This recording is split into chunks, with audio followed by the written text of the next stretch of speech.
Yeah, DB. Oh, just cleaning out the deadwood. Okay. Look, Mr. Cannell, I just can't afford to be without work right now, not even for a day. I've got a mother and 2 kid sisters. More good luck telegrams. Well, you know how it is. I've just got to keep on working, see? Sorry, sister. I was sent down here to clean house. I told you I can't use your column anymore. It's lavender and no lace. Send those other people in. I'll tell you what I'll do. I get $30. I'll take 25, 20 if necessary. I'll do anything you say. It isn't the money. We're after circulation. What we need is fireworks. People have been hit with sledgehammers. Start arguments. Oh, I can do that. I know this town inside out. Oh, give me a chance, All right, please. come in. Cashier's got your check. Who are these people?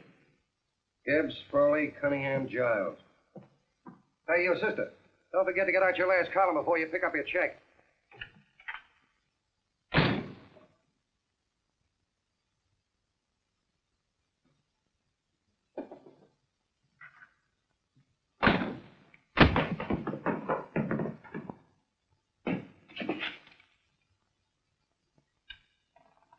A couple of sticks shy in your column, man. Big rich slob like D.B. Norton buys a paper and 40 heads are chopped off.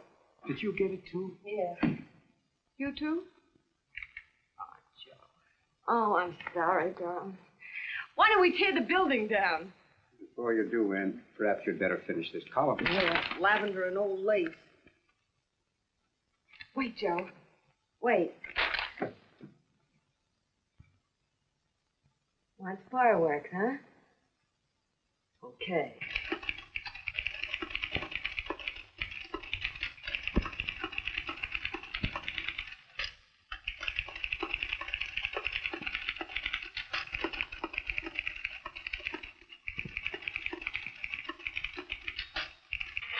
Here. Below is a letter which reached my desk this morning. It's a commentary on what we laughingly call the civilized world.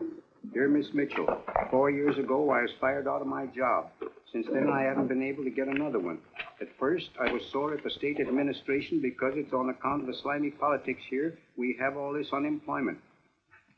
But in looking around, it seems the whole world's going to pot. So in protest, I'm going to commit suicide by jumping off the City Hall roof. Signed, a disgusted American citizen, John Doe. Editor's note, if you ask this column, the wrong people are jumping off the roofs. Hey, Ann, this is the old Pekaroo, isn't it? Never mind that, Joe. Go ahead. Sorry.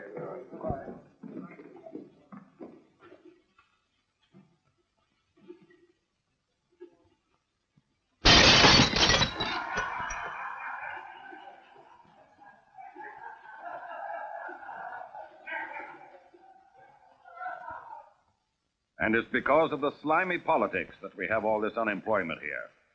There it is. That's D.B. Norton's opening attack on the governor. Why, Jim, it's just a letter sent into a column. No, I can smell it. That's Norton. Good morning, gentlemen. Good morning, Governor. Good morning, Governor. You're rather early. Governor, did you happen to see this in the new bulletin? Yes. I had it served with my breakfast this morning. Jim thinks it's D.B. Norton at work. Of course it is. Oh, come, Jim. That little item, D.B. Norton does things in a much bigger way. This is his opening attack on you, Governor. Take my word for it. What did he buy a paper for? Why did he engage a high-pressure editor like Cannell for? He's in the oil business. I tell you, Governor, he's after your scalp. All right, Jim, all right. Don't burst a blood vessel. I'll look into it. You get me Spencer of the Daily Chronicle, please? Yes, I saw it, Governor. If you ask me, that's a phony letter. Why, that gag has got whiskers on it. Okay, I'll get the mayor and maybe the Chamber of Commerce to go after them. Get Mayor Lovett on the phone. Sorry, the mayor's busy on the other phone. Yes, I know, Mrs. Brewster. It's a terrible reflection on our city.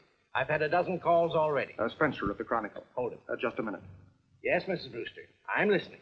I insist that this John Doe man be found and given a job at once. Now, if something isn't done about it, I'll call out the whole auxiliary. Yes, Spencer? Oh? The governor? Well, what about me? It's my building he's jumping off of, and I'm up for re-election, too. What are you doing? Get Cannell at the bulletin. Why, he's liable to go right past my window. Get me Cannell. What was that? What? Out the window. Something just flew by. I didn't see anything. Well, don't stand there, you idiot. Go and look. Open the window. Oh, why did he have to pick on my building? Is there a crowd in the street? No, sir. Then maybe he's caught on a ledge. Look again. I think it must have been a seagull. A seagull? What's a seagull doing around the city hall? That's a bad omen, isn't it? Oh, no, sir. The seagull is a lovely bird. It's all right, Mrs. Brewster. It was just a seagull. Nothing's happened yet. No, I'm watching. Don't worry, Mr. Just leave it all to me. Spencer, I'll call you back. Hello, Canell? What are you doing? This is the mayor. Yes, Mayor Lovett. How many times are you going to call me? I've got everybody and his brother and sister out looking for him. Did you see the box I'm running? An appeal to John Doe. Think it over, John. Life can be beautiful, says Mayor. If you need a job, apply to the editor of this paper, and so forth and so forth. Okay, Mayor, I'll let you know as soon as I have something. What? Well, pull down the blinds. Went up to Miss Mitchell's house, boss. Boy, she's in a bad way. Where is she? Hey, do you know something? She supports a mother and 2 kids. What do you know about that? Did you find her? No. Her mother's awful worried about her. When she left the house, said she was going on a roaring drunk. The girl, I mean. Go out and find her. Sure. Hey, but the biggest thing I didn't tell you, her old man's Doc Mitchell. You know the doctor saved my mother's life and wouldn't take any money for it? You remember that. Okay, boss, I'll go and look for her. Holy smokes, Commissioner, you've had 24 hours. Okay, Hawkshaw, grab a pencil. Here it is again. About 5'5", brown eyes, light chestnut hair, and as fine a pair of legs as ever walked into this office. Do you want to see me? No. I've had the whole Army and Navy out searching for you because that's a game we play here every day. I remember distinctly being fired. That's right. But you have a piece of property that still belongs to this newspaper, and I'd like to have it. What's that? The letter. What letter? The letter from John Doe. Oh. The whole town's in an uproar. We've got to find him, and the letter's the only clue. There is no letter. We'll get a handwriting expert to... What? There is no letter. Say that again. There's no letter. I made it up. You made it up. Mm-hmm. You said you wanted fireworks. Don't you know there are 9 jobs waiting for this guy? 22 families want to board him free. 5 women want to marry him, and the mayor's practically ready to adopt him, and you... Just call the morgue, boss. He said there's a girl there. Shut up. Ann, say, why didn't you... Feeney. Only one thing to do, Hank. Drop the whole business quickly. How? Run a story. Say John Doe was in here and is sorry you wrote the letter and... That's right. They've got it, sure. He came in here, and I made him change his mind. Pull it, Ned, to save John Doe's life. Well, it's perfect. I'll have Ned write it up. Oh, Ned, I got a story I want you to... Wait a minute. Listen, you great, big, wonderful genius of a newspaper man. You came down here to shoot some life into this dying paper, didn't you? Well, the whole town's curious about John Doe, and boom, just like that, you're going to bury him. There's enough circulation in that man to start a shortage in the ink market. In what man? John Doe. What John Doe? John Doe, the one I made up. Look, genius. Now, look. Suppose there was a John Doe and he walked into this office. What would you do? Find him a job and forget about the whole business, I suppose, huh? Not me. I'd make a deal. A deal? Sure, when you get hold of a stunt that sells papers, you don't drop it like a hot potato. Well, this is good for at least a couple of months. You know what I'd do? Between now and, let's say, Christmas when he's going to jump, I'd run a daily on. Starting with his boyhood, his schooling, his first job. A wide-eyed youngster facing a chaotic world. The problem of the average man, of all the John Does in the world. Now, then comes the drama. He meets discouragement. He finds the world is free to play. His ideals crumble. So what does he do? He decides to commit suicide and protest against the state of civilization. He thinks of the river, but no. No, he has a better idea. The city hall. Why? Because he wants to attract attention. He wants to get a few things off his chest, and that's the only way he can get himself heard. So? So he writes me a letter, and I dig him up. He pours out his soul to me. And from now on, we quote, I protest by John Doe. He protests against all the evils in the world. The greed, the lust, the hate, the fear. All of man's inhumanity to man. Arguments will start. Should he commit suicide or should he not? People will write in pleading with him. But no, sir. John Doe will remain adamant. On Christmas Eve, hot or cold, he goes. See? Very pretty. Very pretty indeed, Miss Mitchell. But would you mind telling me who goes on Christmas Eve? John Doe. What John Doe? The one we hire for the job, you lunkhead. Wait a minute. Let me get this through this lame brain of mine. Are you suggesting we go out and hire someone to say he's going to commit suicide on Christmas Eve? Is that it? Well, you're catching on. Who, for instance? Anybody. Beanie will do. Why, sure. Who, me? Jump off a... Oh, no, any time at Christmas. I'm superstitious.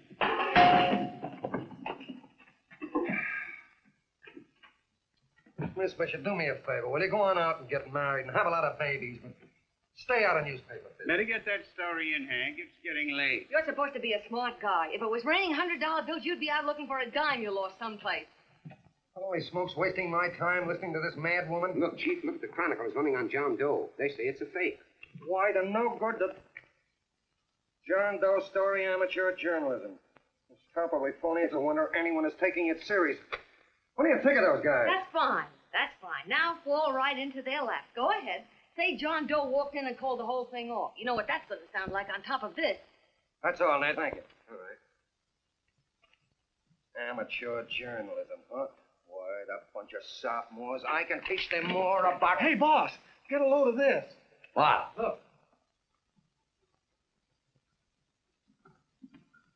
What do they want? They all say they wrote the John Doe letter. Yeah, boss. Oh, they all wrote the letter. Tell them all to wait. Look, Mr. Cannell, one of those men is your John Doe. They're desperate and will do anything for a cup of coffee. Pick one out and you can make the Chronicle eat their words. I'm beginning to like this. If you ask me, Hank, you're playing around with dynamite. No. The gal's right. We can't let the Chronicle get the laugh on us. We've got to produce a John Doe now. Amateur journalism, huh? I'll show those guys. Sure, and there's no reason for them to find out the truth either, because naturally I won't say anything. Okay, sister, you get your job back. Plus a bonus. What bonus? Or the bonus of $1,000 the Chronicle was going to pay me for this little document. You'll find it says that I, Ann Mitchell, hereby certify that the John Doe letter was created by me. I can read. Sorry. You think this is worth $1,000, do you? Oh, the Chronicle would consider it dirt cheap.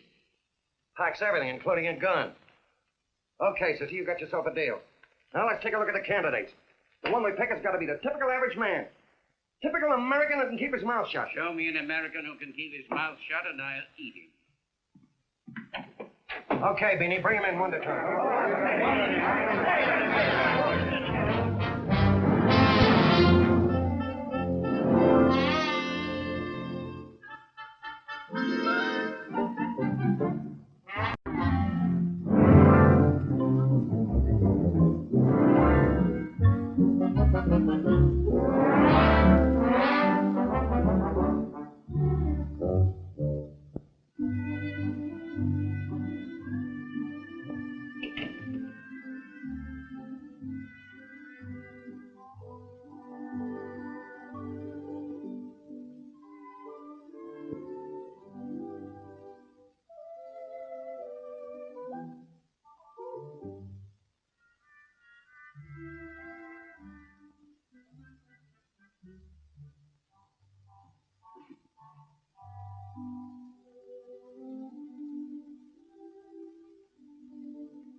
Did you write that letter to Miss Mitchell? No, I didn't. What are you doing up here, then? The paper says there were some jobs around loose. Thought there'd be one left over. Had any schooling? Yeah, a little. What do you do when you work? I used to pitch. Baseball? Yeah. So the wing went bad. Where'd you play? Bush leagues, mostly. How about family? Got any family? No. Oh, just traveling through, huh? Yeah. Me and a friend of mine. He's outside. Looks all right. Perfect, a baseball player. What could be more American? She had a family. Be less complicated without a family. But that face is wonderful. They'll believe him. Come on. What's your name? Willoughby. John Willoughby. Long John Willoughby, they called me in baseball. Would you like to make some money? Yeah. Maybe. Would you be willing to say you wrote that letter and stick by it?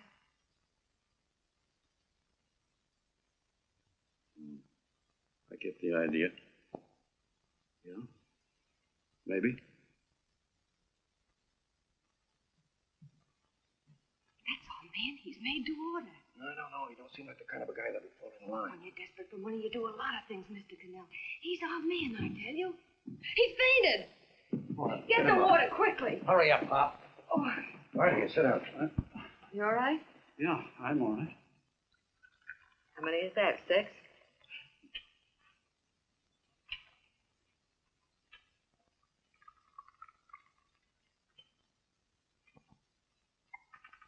Pretty hungry, weren't you?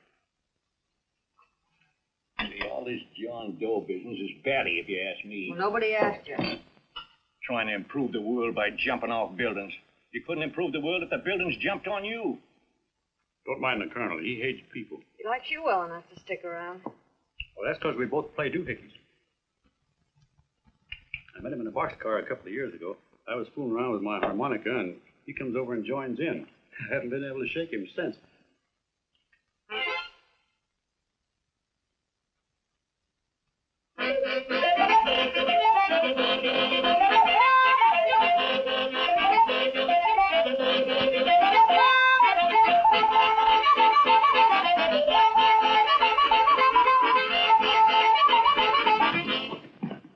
Here he is. No, you can't take pictures of him like that, eating a sandwich and with a beard. But he's going to jump off a building. Yes, but not because he's out of a job. That's not news. This man's going to jump as a matter of principle. Well, maybe you're right. We'll clean him up and put him in a hotel room under bodyguards. We'll make a mystery out of him. Did you speak to Mr. Norton? Thinks it's terrific. Says for us to go the limit. Wants us to build a bonfire under every big shot in the state. Oh, swell. Is that the contract? Yeah. What's he doing here? Friend of his. They play duets together. Duets? But can we trust him? Oh. I trust him. Oh, you trusted me. Well, that's fine. I suppose he trusts you, too. Oh, stop worrying. He's all right. Okay, but we don't want more than a couple of hundred people in on this thing. Now, the first thing I want is an exact copy of the John Doe letter in your own handwriting. I've got it already. Here. No, that's fine. Now, I want you to sign this agreement. It gives us an exclusive story under your name, day by day, from now until Christmas. On December 26th, you get one railroad ticket out of town. And the bulletin agrees to pay to have your arm fixed. That's what you want, isn't it? Yeah, but it's got to be by Bonesetter Brown. Okay, Bonesetter Brown goes. Here, sign it. Meanwhile, here's $50 spending money.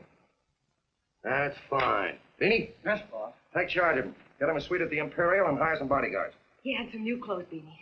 Think we better have him deloused? Yeah. Both of them? Yes, both of them, but don't let them out of your sight. Hey, Beanie, spray suit, huh? Yeah. Okay, fellas. And you start pounding that typewriter. Oh, boy, this is terrific. No responsibilities on our part, just statements from John Doe, and we can blast our heads off. Before you pop too many buttons, don't forget to make out that check for $1,000. Okay, fellas, now let me see. You sit outside the door. Nobody comes in, see. You two fellas sit in here. Hey, pretty nifty, huh? You ain't going to get me to stay here. Sure you are. No, sir. That spot under the bridge where we slept last night's good enough for me. Hey, what'll I do with this baggage? Let's stick him in the bedroom. Give me mine. I ain't staying. You know, we were headed for the Columbia River country before all this John Doe business came up. You remember that, don't you? Sure, I remember. Say, your ears popped coming up in the elevator. Mine did. All along, John. I tell you, it's no good. You're going to get used to a lot of stuff that's going to wreck you. Why, that $50 in your pocket's beginning to show up on you already. And don't pull that on me, neither. Stop worrying, Colonel. I'm going to get my arm fixed out of this. Hey, here's some cigars the boss sent us. Have one. Hey, Help cigar. sell. No.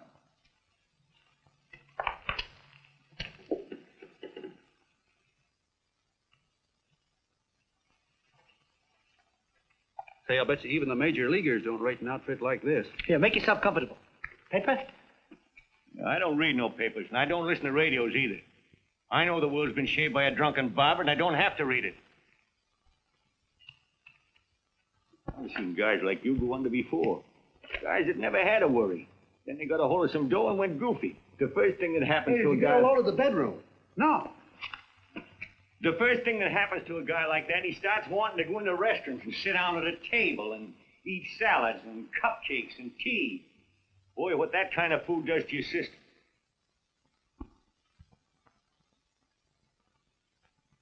The next thing the dope wants is a room. Yes, sir, a room with steam heat and curtains and rugs. And before you know it, he's all softened up and he can't sleep unless he has a bed. Hey, stop worrying, Colonel. $50 ain't going to ruin me. I've seen plenty of fellas start out with $50 and wind up with a bank account. Hey, what's the matter with the bank account anyway? And let me tell you, Long John, when you become a guy with a bank account, they got you. Yes, sir, they got you. Who's got him? The helots. Who? Hey, there's the City Hall tower I was supposed to jump off of. It's even higher than this. Who's got him? The helots. Woo! Hey, wait a minute! You're not supposed to jump on Christmas Eve. Do you want to get me in a jam? If it's going to get you in the jam, I'll do you a favor. I won't jump. And when they got you, You got no more chance than a road rabbit. Hey, who'd you say was going to get him? Say, is this one of those places where you ring if you want something? Yeah, just use the phone. Boy, I've always wanted to do this. Hey, Doc, look. Look, Doc. Give me that again, will you? Who's going to get him? The helots. Who are they? Listen, Sucky, you ever been broke? Sure, mostly often. All right. You're walking along. Not a nickel in your jeans. You're free as the wind. Nobody bothers you. Hundreds of people pass you by in every line of business. Shoes, hats, automobiles, radios, furniture, everything. And they're all nice, lovable people. And they let you alone. Is that right? Then you get a hold of some dough, and what happens? All those nice, sweet, lovable people become helots. A lot of heels. They begin creeping up on you, trying to sell you something. They get long claws, and they get a stranglehold on you. And you squirm, and you duck, and you holler, and you try to push them away, but you haven't got a chance. They got you. First thing you know, you own things. A car, for instance. Now your whole life is messed up with a lot more stuff. You get license fees, and number plates, and gas, and oil, and tax, and insurance, and identification cards, and letters, and bills, and flat tires, and dents, and traffic tickets, and motorcycle cops, and courtrooms, and lawyers, and fines, and 1,000,001 other things. And what happens? You're not the free and happy guy you used to be. You got to have money to pay for all those things. So you go after what the other fellas got. And there you are. You're a helot yourself.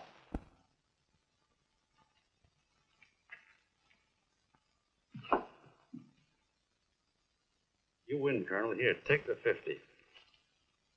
Go out and get rid of it. You bet I will, just as fast as I can. I'm going to get some canned goods, a fishing rod, and the rest I'm going to give away.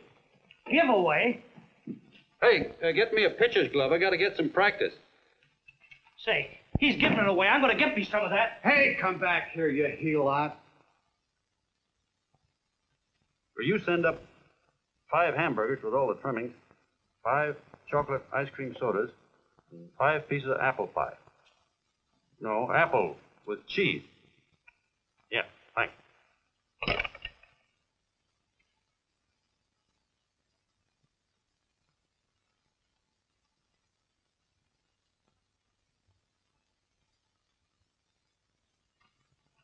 Hello there. Well, if it isn't the man about town. All set, Miss Anne. Oh, yes. Let's go. Let's see, we want some action in these pictures. Action? Mm-hmm. That's good. No. This man's going to jump off a roof. Oh. Here, wait a minute. Let me comb your hair. Sit down. Yeah, that's better.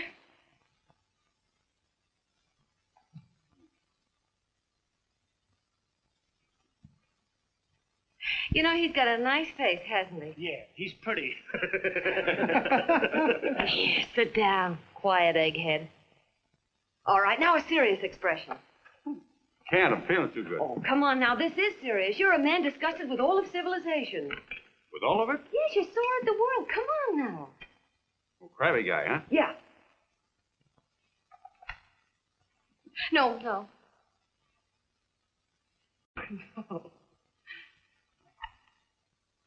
No, look. You don't have to smell the world. Well, all those guys in the Never mind those guys. All right, stand up. Now, let's see what you look like when you protest. Against what? Against anything. Just protest. You got me. Oh, look, I'm the umpire, and you just cut the heart of the plate with your fast one, and I called it a ball. What would you do? Oh, you did, huh? Yeah. Why can't you call him right, you boneheaded... Grab it, Eddie, grab it!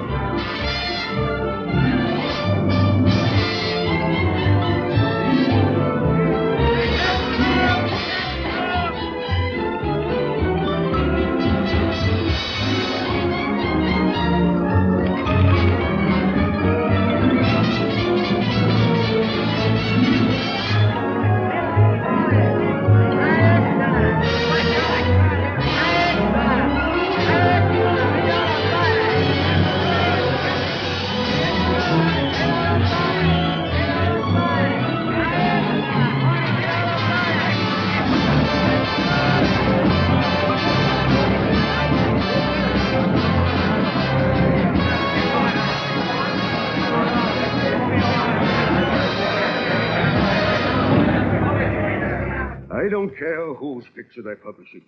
I still say that this John Doe person is a myth, and you can quote me on that. And I'm going to insist on his being produced for questioning. You know as well as I do that this whole thing is being engineered by a vicious man with a vicious purpose, Mr. D.B. Norton.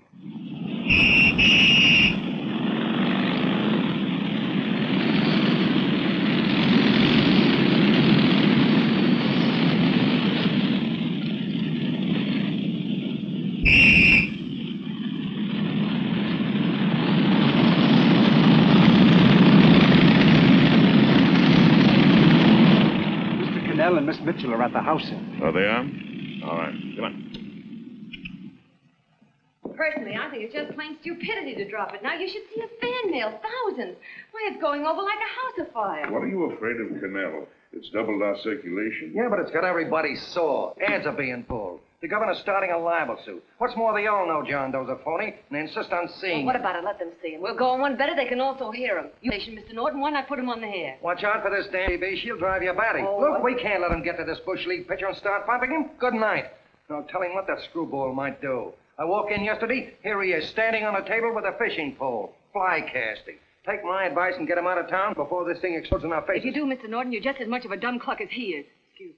No, you got yourself a meal ticket and you hate to Sure, let it's go. a meal ticket for me, I admit it, but it's also a windfall for somebody like Mr. Norton who's trying to crash national politics. That's what you bought the newspaper for, isn't it? You want to reach a lot of people, don't you? Well, put John Doe in the air and you can reach 130 million of them. He can say anything he wants and they'll listen to him. All right, we'll forget the governor and the mayor and all the small fry like that. This can arouse national interest. If he made a hit around here, he can do it every place else in the country. And you'll be pulling the strings, Mr. Norton. Go down to the office and arrange for some radio time. Well, DB, you're not going I want to it as soon as possible. Okay. I just came in to get warm myself. Come on, let's go. Don't you go. I want to talk to you.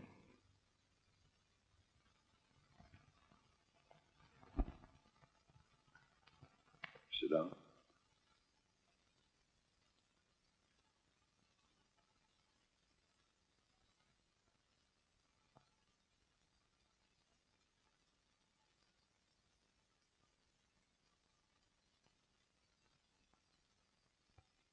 Hey, this John Doe idea was yours, huh?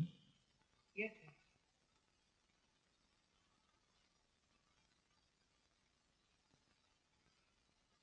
How much money do you get? $30.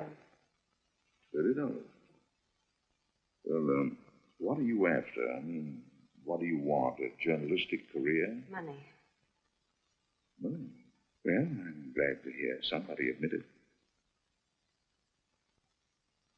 Do you suppose you could write a radio speech that would put that fellow over? Oh, I'm sure I can. Do it, and I'll give you $100 a week. $100? That's only the beginning. You play your cards right, and you'll never have to worry about money again. Oh, I knew it. Hello. Hello. Whenever there's a pretty woman around. This is my nephew, Ted Sheldon, Miss Mitchell. How do you do? How do you do? All right, Casanova, I'll give you a break. See that Miss Mitchell gets a car to take her home. Always reading my mind, aren't you? Thank you very much for everything. And Miss Mitchell, I think from now on you'd better work directly with me. Yes, sir.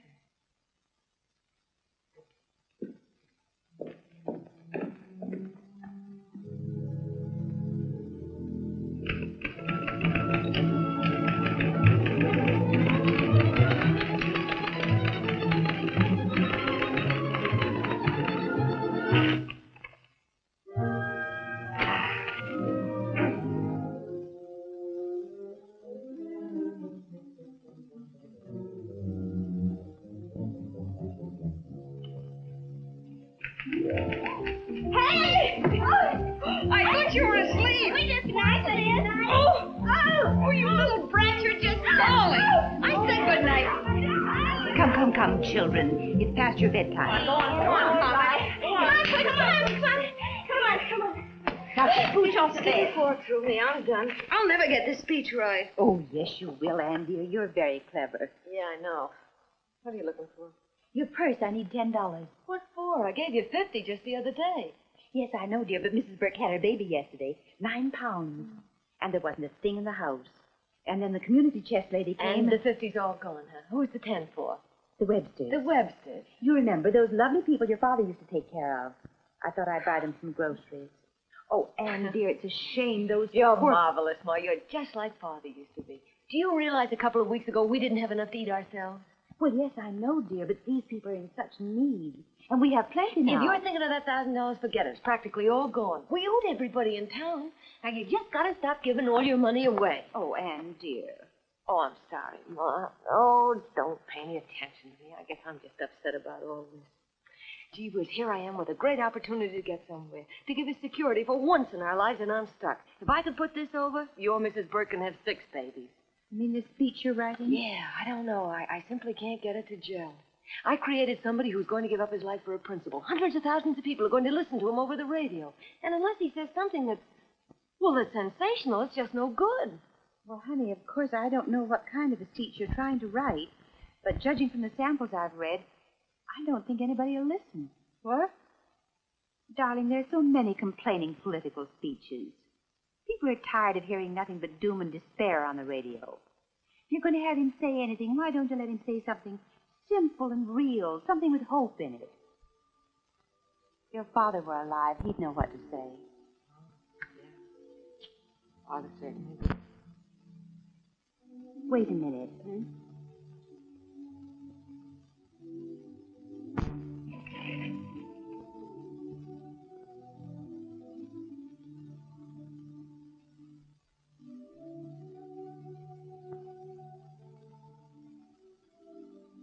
That's your father's diary, Anne. Father's? I never knew he had a diary. There's enough in it for 100 speeches. Things people ought to hear nowadays. You be careful of it, won't you, dear? Always help to keep your father alive for me. You bet I will. Wait a minute. John Doe don't want to sign no autograph. Well, what does he do all day? What does he do all day? He's writing out his memories. Sorry, lady, you can't see Mr. Doe. He wants to be alone. No, he just sits around all day and commutes with himself.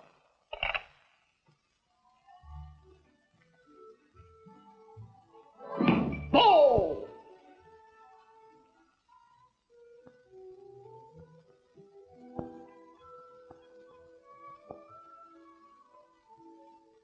I don't know how you're going to stand it around here till after Christmas.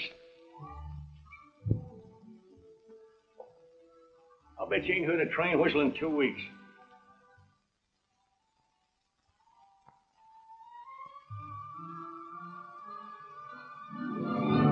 Steam, right!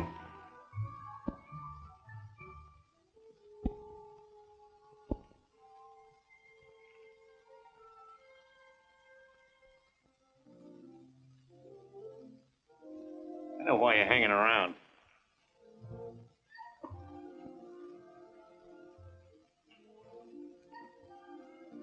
You're stuck on the girl. That's all a guy needs is to get hooked up with a woman.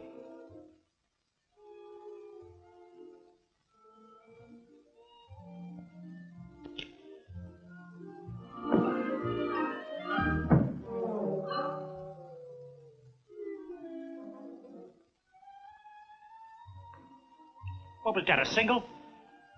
First baseman dropped the ball. Butterfingers. Tough luck, pal.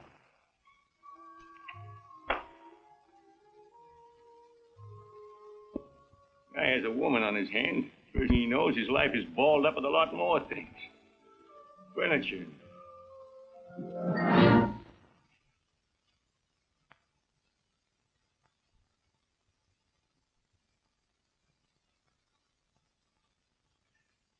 Did you get him? You're out. Swell. What's this, the end of the 8th? 9th.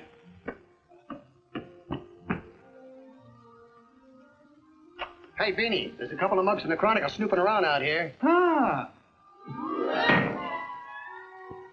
Come on, Angel Face. Gangway. What's the score, Angel Face? 3-2, off paper. Gee, that's great.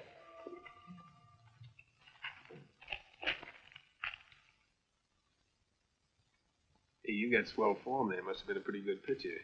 Pretty good. Yeah, I was just about ready for the major leagues when I chipped a bone in my elbow. I got it pitching a 19-inning game. 19? Yeah. There was a major league scout there watching me, too. And he came down after a game with a contract. You know what? I couldn't lift my arm to sign it. I'll be okay, though, as soon as I get it fixed up. It's too bad.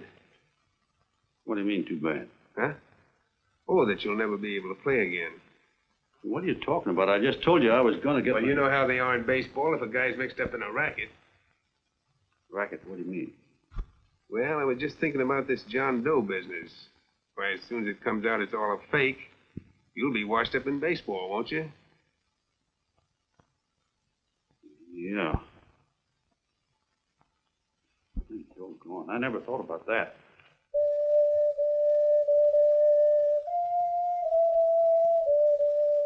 Gosh.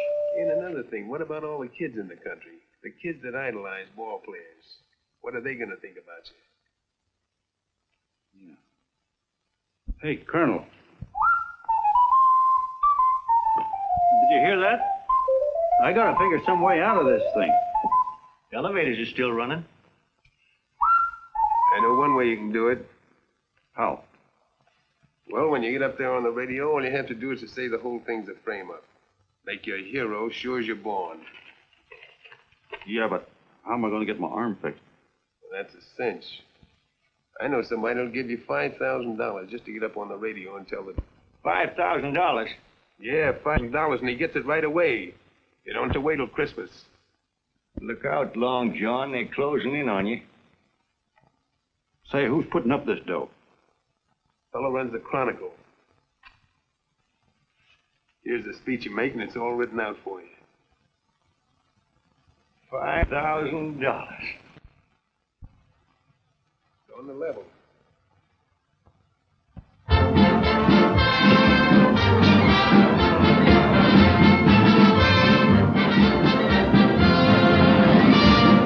No, I'm sorry. Tickets for the broadcast are all gone.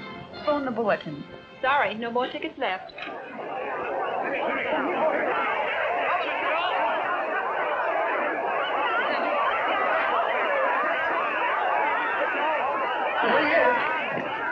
Hello, John. All set for the big night? Swell. Turn around. One moment. Now stand still. Hold it, hold it. Big smile, Mr. Doe. Okay, Jeannie, that's all. Take him out. Now, look, John, here's the speech. It's in caps and double spaced. You won't have any trouble reading it. Not nervous, are you? No. Of course not. He wouldn't be. Who? John Doe, the one in there. Hey, don't let your knees rattle. It picks up on the mic. Oh, Beanie. You needn't be nervous, John. All you have to remember is to be sincere. Pick up that phone, Miss Mitchell. It's for you. Okay. Hello? Yes, Mother. Oh, thank you, darling. Oh, there he is, the poor dear man. Oh, good luck to you, Mr. Doe. We want you to know that we're all for you. The girls all decide right now. that you're not to jump off any roof. Even if you have to Oh, we'll stop it. You got the speech I gave you? Yeah. Now, look. I'll give this money to the colonel just as soon as you get started. We'll have a car waiting at the side entrance for you. Okay. How'd you get in here? Huh? Oh, I just came in to wish him luck. Come on, out. Mother says good luck, too. John, when you read that speech, please believe every word of it. He turned out to be a wonderful person, John. Who? John Doe, the one in the speech. Oh. You know something? I've actually fallen in love with him. All right, there he is, sister. Now, come on, plenty of both. What's the idea? No, that's too much. That's not so much. Come on. That's it. Oh, this is no time for cheap publicity, Mr. Cannell. Listen, if that guy lays an egg, I want to get something out of it.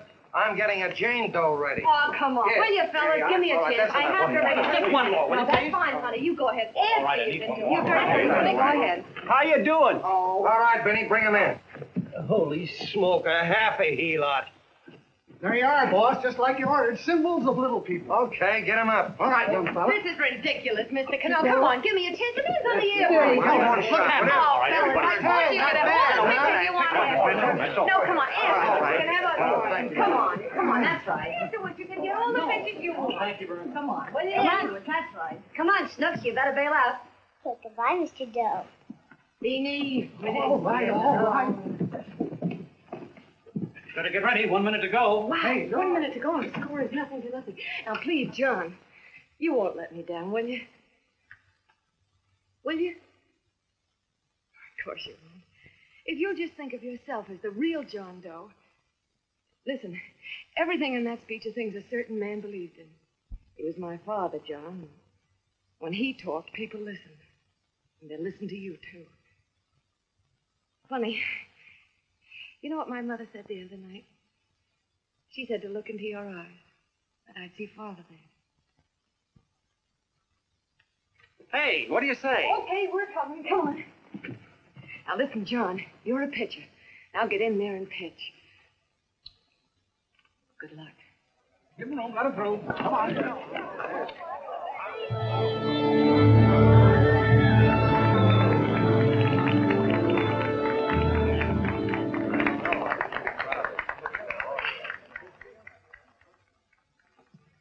Hey, let's get out of here. There's the door right there. Hey, what are you doing here? That's what I'd like to know. Come on, out. Hey, he's a friend of mine. Never mind, let him alone. He's all right. I'll be right over there pulling for you. John, over here.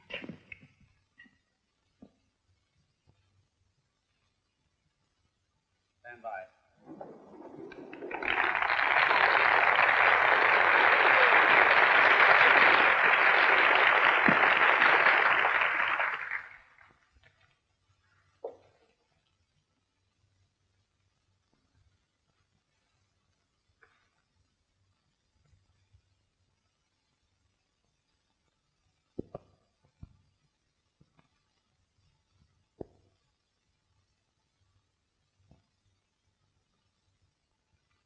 Go in the Chronicle. Tell them to start getting those extras out.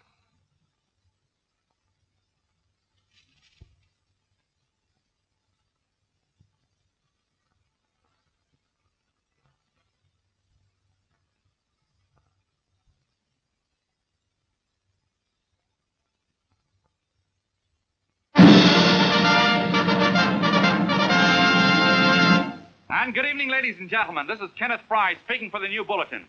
Tonight we give you something entirely new and different. Standing beside me is the young man who has declared publicly that on Christmas Eve he intends to commit suicide, giving as his reason, quote, "I protest against the state of civilization," end quote. Ladies and gentlemen, the New Bulletin takes pleasure in presenting the man who is fast becoming the most talked-of person in the whole country, John Doe.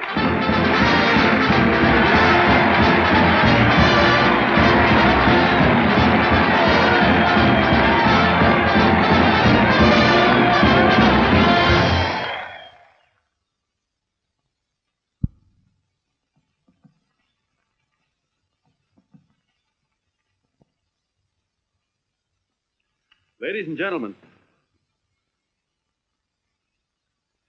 I am the man you all know as John Doe. I took that name because it seems to describe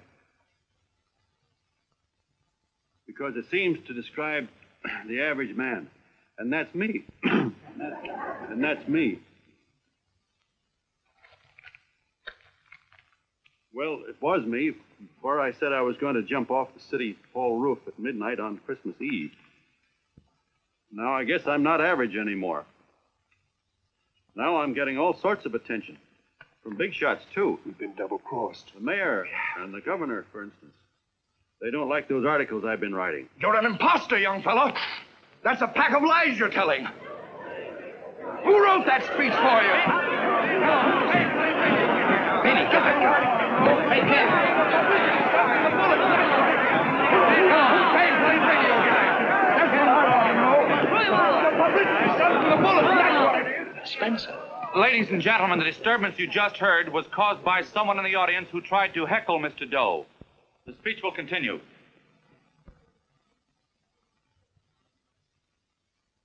Well, people like the governor and that fellow there can stop worrying. I'm not going to talk about them. I'm going to talk about us, the average guys, the John Does. If anybody should ask you what the average John Doe is like, you couldn't tell him because he's 1,000,001 things. He's Mr. Big and Mr. Small. He's simple and he's wise. He's inherently honest, but he's got a streak of larceny in his heart. He seldom walks up to a public telephone without shoving his finger into the slot to see if somebody left a nickel there.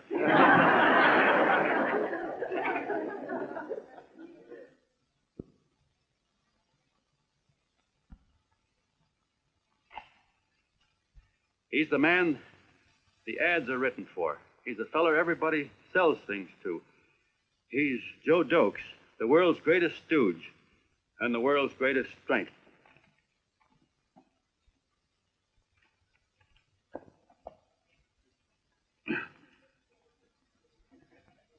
Yes, sir. Yes, sir, we're a great family, the John Does. We're the meek who are supposed to inherit the earth. You'll find us everywhere. We raise the crops, we dig the mines, work the factories, keep the books, fly the planes, and drive the buses. And when a cop yells, "Stand back there, you," he means us, the John Doe. What kind of a speech is that? Didn't you read it?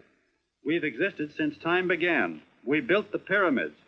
We saw Christ crucified, pulled the oars for Roman emperors, sailed the boats for Columbus, retreated from Moscow with Napoleon, and froze with Washington at Valley Forge. Yes, sir. We've been in there dodging left hooks since before history began to walk. In our struggle for freedom, we've hit the canvas many a time, but we always bounce back because we're the people, and we're tough.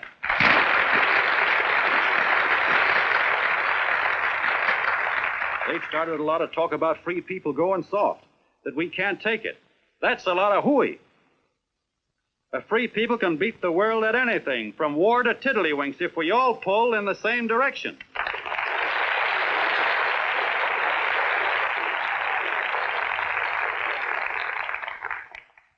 I know a lot of you who are saying, "What can I do? I'm just a little punk. I don't count." Well, you're dead wrong. The little punks have always counted, because in the long run, the character of a country is the sum total of the character of its little punks.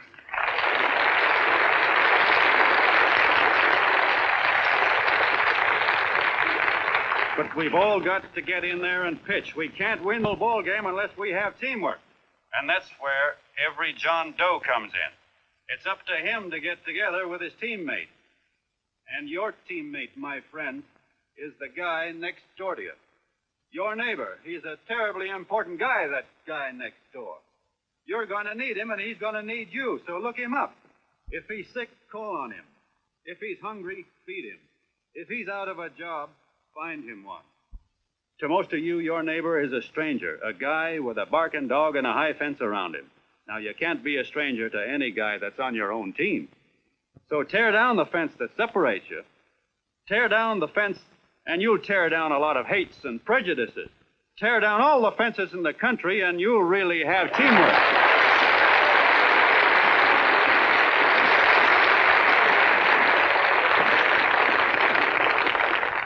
I know a lot of you are saying to yourselves, "He's asking for a miracle to happen. He's expecting people to change all of a sudden." Well, you're wrong. It's no miracle. It's no miracle because I see it happen once every year, and so do you, at Christmas time. There's something swell about the spirit of Christmas, to see what it does to people, all kinds of people. Now, why can't that spirit, that same warm Christmas spirit, last the whole year round? Gosh, if it ever did, if each and every John Doe would make that spirit last 365 days out of the year, we'd develop such a strength, we'd create such a tidal wave of goodwill that no human force could stand against it. Yes, sir, my friends, the meek can only inherit the earth when the John Does start loving their neighbors. You better start right now. Don't wait till the game is called on account of darkness. Wake up, John Doe. You're the hope of the world.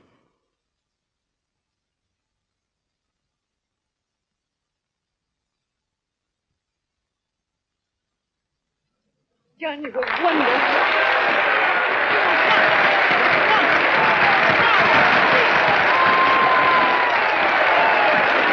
Let's get out of here. Now you're talking.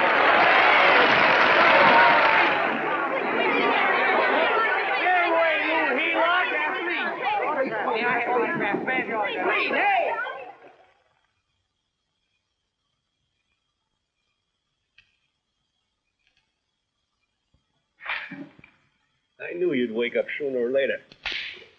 Boy, am I glad we got out of that mess. I had the $5,000 sewed up. Could have been on my way to old Doc Brown. You're a pitcher, John, she says. Now, go in there and pitch.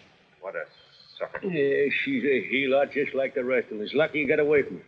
What was I doing up there making a speech anyway? Me, huh? Geez, the more I think about it, the more I could... Tear down all the fences. Why, if you tore one picket off of your neighbor's fence, he'd sue you. $5,000 had it right in my hand. What do you mean he ran away? We'll go after him, find him. That man is terrific.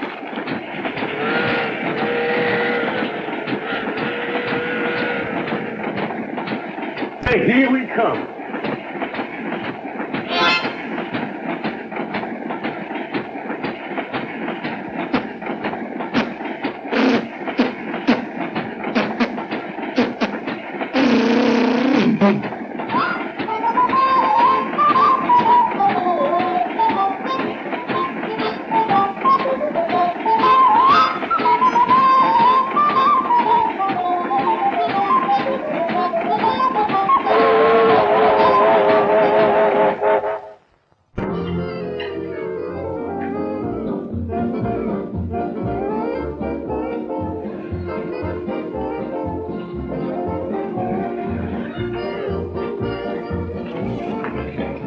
Jitterbugs. Yeah. How much money we got left? 4 bits. Better make it donuts, huh? Yeah.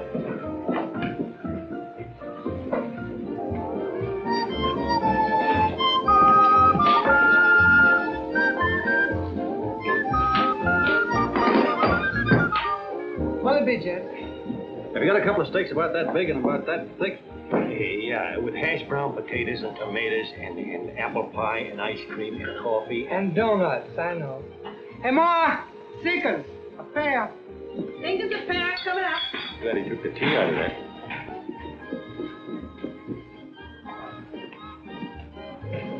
Hey, look. Join the John Doe Club. John Doe Club?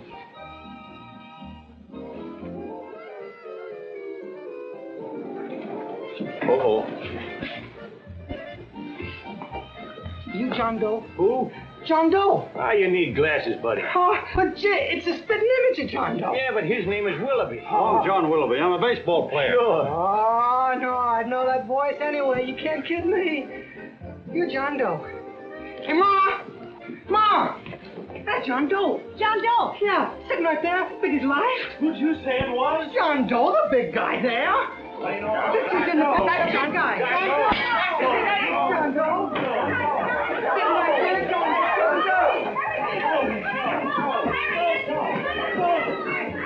Hey, operator. Dan's Beanery. Look, call everybody in town. John Doe was just in my place. Yeah, he ordered donuts.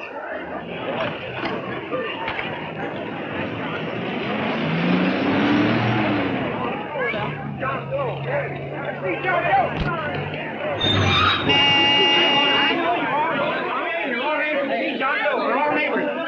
Is packed like a sardine box. What does John Doe look like, Mr. Mayor? Oh, he's one of those great big outdoor type men. No, you can't see him. You didn't vote for me the last time. Shame on you. What are you doing there? Get off my front porch anyhow. Mr. Norton come yet?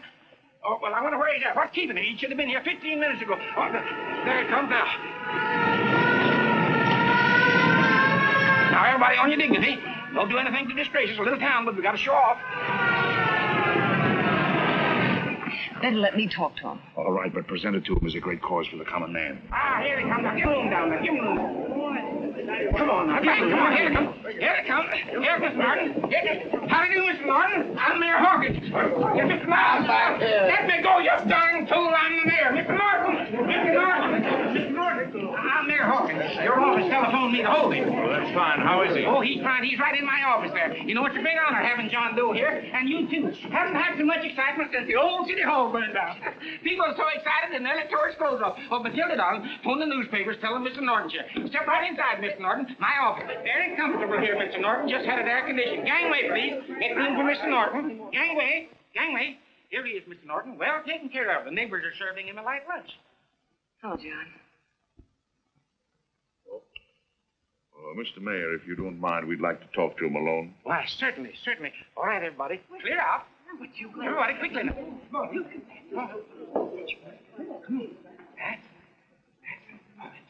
on. Don't argue with me here. Wait till we get home. Don't you push me around like that. Even though I'm your wife, you can't push me around. Look, Mr. Norton, I think you got a lot of nerve having those people hold us here. There's nobody holding you here, Mr. Doe. It's only natural There's that nobody holding us here. Let's get going. Incidentally, my name isn't Doe. It's Willoughby. Look, John, something terribly important happened. They're forming John Doe clubs. We know of 8 already, and they say that there's John Doe clubs? What for? To carry out the principles you talked about in your radio speech. I don't care what they're forming. I'm on my way, and I don't like the idea of being stopped either. Oh, but you don't know how big this thing is. You should see the thousands of telegrams we've received and what they're saying about you. Look, it started as a circulation stunt, didn't it? Well, you got your circulation. Now, why don't you let me alone? Oh, it started as a circulation stunt, but it isn't anymore. Mr. Norton wants to get back of it and sponsor John Doe clubs all over the country. He wants to send you on a lecture tour. Me? Uh-huh. Certainly. With your ability to influence people, it might grow into a glorious movement. Say, let's get something straight here. I don't want any part of this thing. If you got an idea I'm going around lecturing to people, why, you're crazy. Baseball's my racket, and I'm sticking to it. Come on, Colonel, let's get out of here. John, please. I just got rid of one crowd. Oh, but please, Mr. Mayor, tell him the John Doe Club wants to talk to him. Let them in, Mr. Mayor. Let them come in. Okay, folks, but remember your manners. No stampeding. Walk slow, like you do when you come to pay your taxes.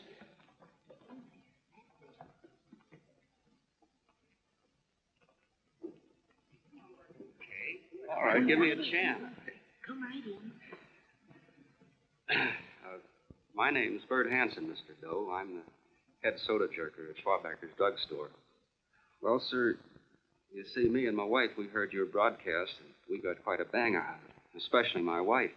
Kept me up half the night saying, that man's right, honey. The trouble with the world is nobody gives a hoot about his neighbor. That's why everybody in town's sore and cranky at each other. I kept saying, it's fine, but how's a guy going to go around loving the kind of neighbors we got? Old Sourpuss, for instance. You see, Sourpuss Smithers lives all alone next door to us. He's a cranky old man and runs a second-hand furniture store. We haven't spoken to him for years. I always figured he was an ornery old gent that hated the world because he was always slamming his garage door and playing the radio so loud he kept half the neighbors up. Well, anyway, the next morning, I'm out watering the lawn, and I look over, and there's Sourpuss on the other side of the hedge straightening out a dent in his fender. And my wife yells to me out the window. She says, go on, speak to him, Bert. And I figured, well, heck, I can't lose anything, so I yelled over to him, good morning, Mr. Smithers. He went right on pounding his fender. Was I burned? So I turned around to give my wife a dirty look, and she said, louder, louder, he didn't hear you. So in a voice you could have heard in the next county, I yelled, good morning, Mr. Smithers. Well, sir, you could have knocked me over with a feather. Old Sourpuss turned around, surprised-like, and he put on a big smile, came over and took my hand like an old lodge brother, and he said, good morning, Hanson. I've been wanting to talk to you for years, only I thought you didn't like me. And then he started chatting away like a happy little kid. He got so excited his eyes off. Well, Mr. Doe, before we got through, I found out Smithers is a swell egg, only he's pretty deaf, and that accounts for all the noises. And he says it's a shame how little we know about our neighbors. And then he got an idea. And he said, how's about inviting everybody someplace where we can all get together and know each other a little better? Well, I'm feeling so good by this time, I'm ripe for anything. So Smithers goes around the neighborhood inviting everybody to a meeting at the schoolhouse. And I tell everybody that comes in the store, including Mr. Schwabacker, my boss. I'm talking too much. Well, I'll be doggone if for 40 people don't show up. Of course, none knew what to do, but we sure got a kick out of seeing how glad everybody was just to say hello to one another. Tell him about making Sourpuss chairman. Oh, yeah, we made Sourpuss chairman and decided to call ourselves the John Doe Club. And say, incidentally, this is my wife. Come here, honey. This is my wife, Mr. Doe. How do you do, Mr. Doe? Sourpuss is here, too. Oh, is he? This is Sourpuss, or excuse me, Mr. Smithers, Mr. Doe. That's all right. If you didn't call me Sourpuss, it wouldn't feel natural. Well, anyway, I guess nearly everybody in the neighborhood came except the Delaney's. And the Delaney's live in a big house with an iron fence around it, and they always keep their blinds drawn. And we always figured that he was just an old miser that sat back counting his money, so why bother about inviting him until Grimes, the milkman, spoke up, and he said, say, you've got the Delaney's all wrong. And then he tells us about how they canceled their milk last week, and how when he found the milk, got kind of curious-like, and he peeked in under the blinds and found the house was empty. If you ask me, he says, they're starving. Old man Delaney has been bringing his furniture over to my place at night, one piece at a time, and selling it. Yeah. And, well, sir, a half dozen of us ran over there to fetch him, and we brought him to the meeting. And what a reception they got. Everybody shook hands with him and made a fuss over him, and, well, finally, Mr. and Mrs. Delaney just sat right down and cried. And then we started to find out about a lot of other people. Yeah, sure. Well, you know Grubel, for instance. Grubel's here. Yeah, that's a...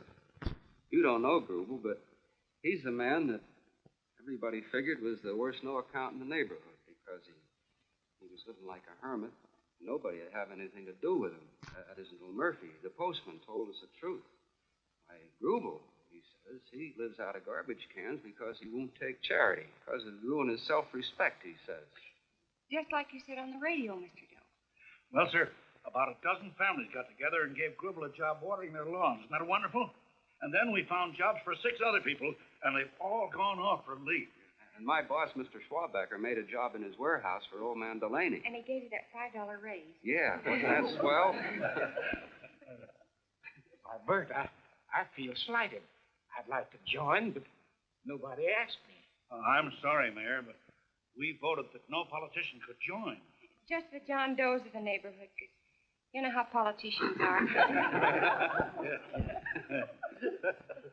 Well, the reason we wanted to tell you this, Mr. Doe, was to give you an idea of what you started. And from where I'm sitting, I don't see any sense in you jumping off any building. No. Well, thank you for listening. Goodbye, Mr. Doe. You're a wonderful man. It strikes me you can be mighty useful walking around for a while. Goodbye, Mr. Doe. Goodbye, Mr. Doe.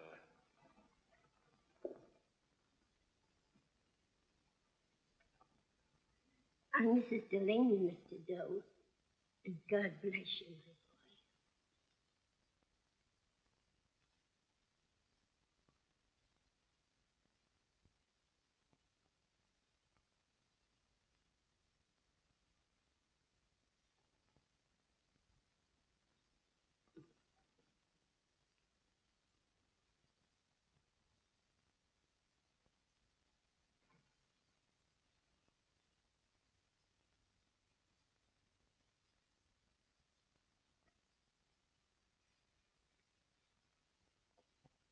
Gee whiz, I'm all mixed up.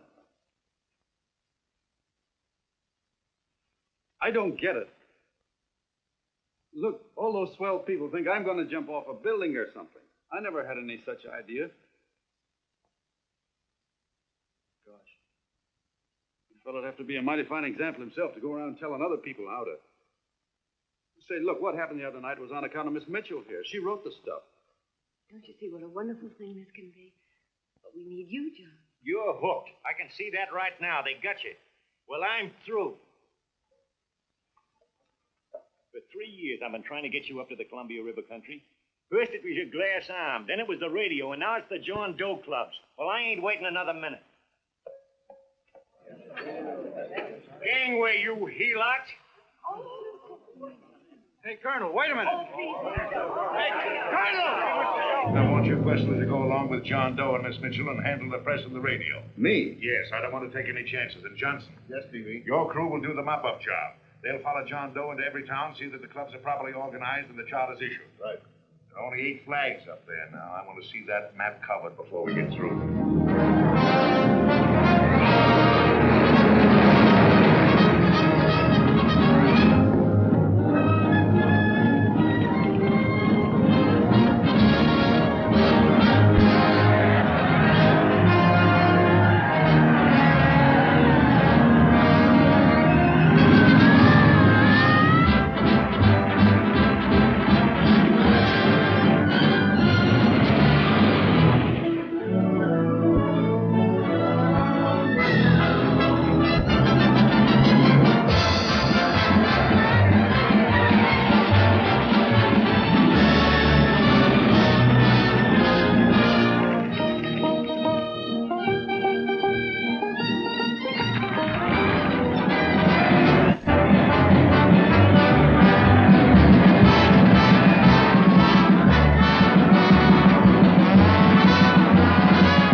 demands, I'd understand it. But the John Does ask for nothing. People are going off relief. If this keeps up, I'll be out of a job. As soon as he gets strong enough, we'll find out what John Doe wants. 30 every Thursday.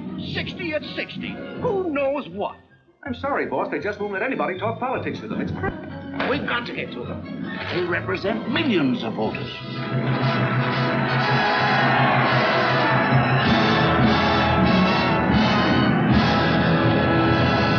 I tell you, ladies and gentlemen, this thing has been nothing short of a prairie fire. We've received so many applications for charters to the John Doe clubs, we haven't been able to take care of them. I'd hate to have that many pins stuck in me. This John Doe convention is a natural. It's going to put our city on the map. By over 2,400 John Doe clubs are sending delegates. Can you imagine that? You, Mr. Mayor, will be the official host. You will make the arrangements for decorating the city, parades, and a reception for John Doe when he gets home. And don't wear your high hat. No high hat? No high hat. And from you, Cannell, I want a special John Doe edition every day until the convention is over. And now, if you will, please step into the outer office and look your prettiest because there are photographers there to take pictures of this committee. Don't worry, D.B. Everything will be taken care of. Isn't it all too wonderful? Gather down here in a nice group. I'll get a nice picture of you. Oh, Mr. Mayor, would you sit down in front of these? You ladies get close to that. Well, I don't get... Get what? Look, D.B., I'm supposed to know my way around. This John Doe movement has cost you a fortune. Now, this convention is going to cost plenty. Well? Well, I'm stuck with 2 and 2, and I'm a sucker if I can make 4 out of it. Where do you come in? You have the satisfaction of knowing that my money has been spent for a worthy cause. I see. I better stick to running the paper. Huh? I think maybe you better have. And Cannell, I'd like to have the John Doe contract, all the receipts for the money we advanced him, and the letter Miss Mitchell wrote, which I gave her $1,000. Yes, sure. Well, we leave for the airport. Half an hour. Is that Johnny boy's room? Better hustle him up. He's ready on time. He's packing. Ah, good. Did you see his picture on the cover of Time? Yeah. I gotta give you credit, Annie girl. I've handled a good many big promotions in my time. That was fair to a channel swimmer. But this one has certainly got me spinning. And now a John Doe convention. Wow. Say, if you could only get him to jump off the City Hall roof on Christmas Eve, I'd guarantee you 500,000 people there. Charlie. Hmm? What do you make of him? Oh, Johnny boy? Well, I don't know what angle you want, but I'll give it to you quick. Number 1, he's got great yokel appeal, but he's a nice guy. Number 2, he's beginning to believe he really wrote that original suicide letter that you made up. Number 3, he thinks that you're Joan of Arc or something. Yeah, I know. Number 4, well, you know what number 4 is. He's nuts a bunch. Yeah, it's running out of his ears. You left out number 5. We're all heels, me especially. Holy smoke. Come in.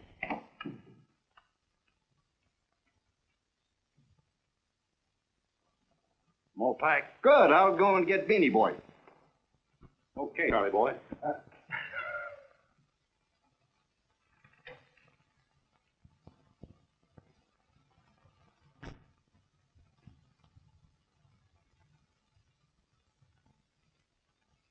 You care if I sit down out here? No.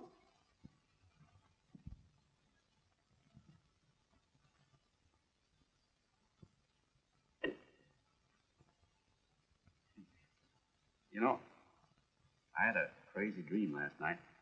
It was about you. About me? Sure was crazy. I dreamt I was your father.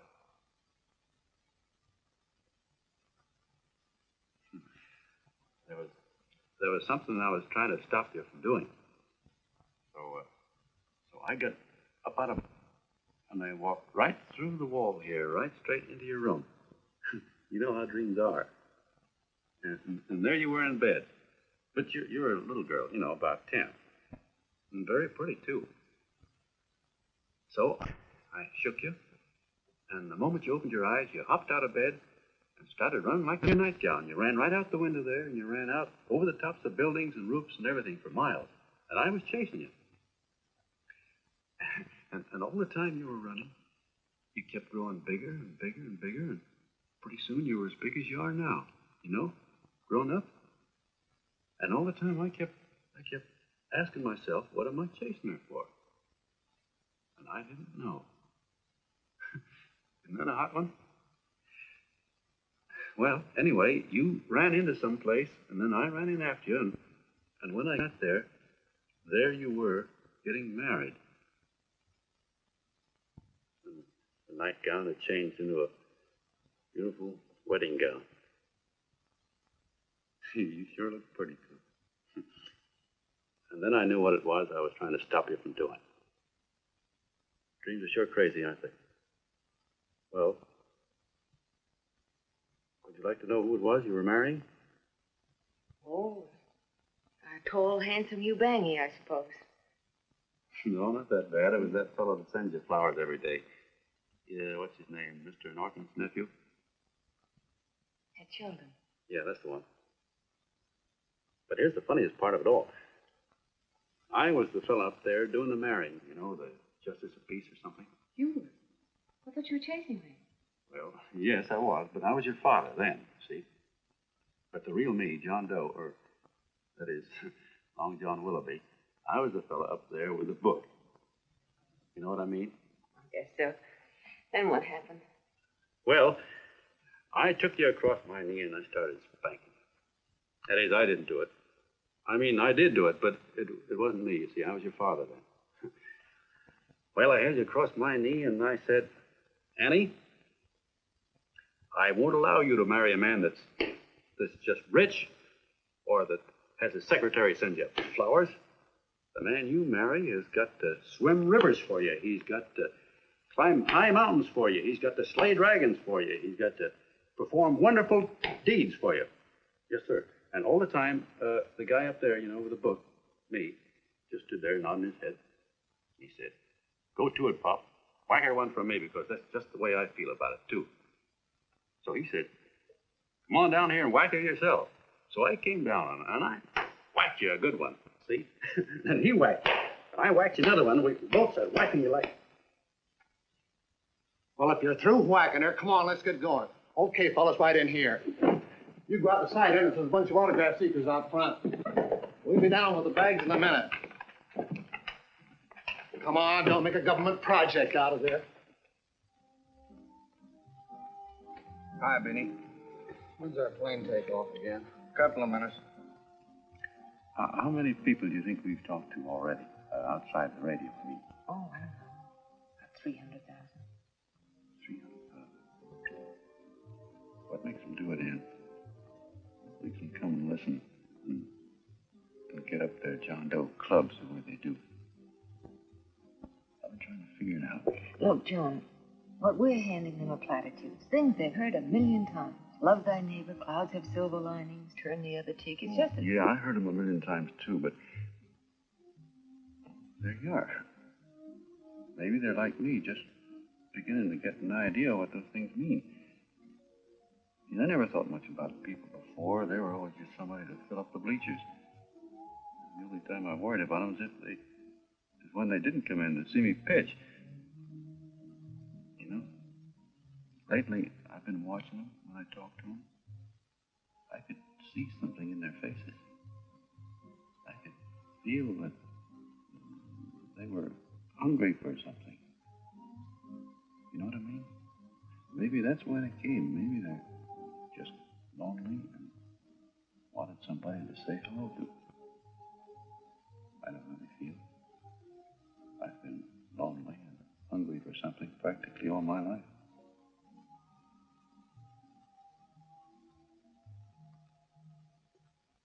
All aboard, folks. Yeah, that's true. Oh, somebody else sitting here? No, that's your seat. And this is your coat. Mine? A little token of appreciation. Oh, it's beautiful, D.B. Well, I don't quite know what to say. Well, don't say anything at all. Just sit down. Oh. Go ahead, open it.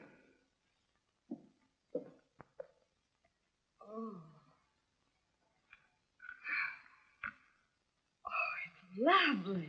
And a new contract goes with it. Well, come on, spring it. You've got something on your mind. Must be stupendous. Yeah, that's what I like about it. Right to the point, like that. All right, Practical Annie. Here it is. Tomorrow night, before a crowd of 15,000 people and talking over a nationwide radio hookup, John Doe will announce the formation of a third party. A third party? Yes, the John Doe Party. Devoted entirely to the interests of all the John Does all over the country, which practically means 90% of the voters. He will also announce the third party's candidate for the presidency. A man whom he personally recommends, a great humanitarian, the best friend the John Does have. Mr. D.B. Norton. Yes.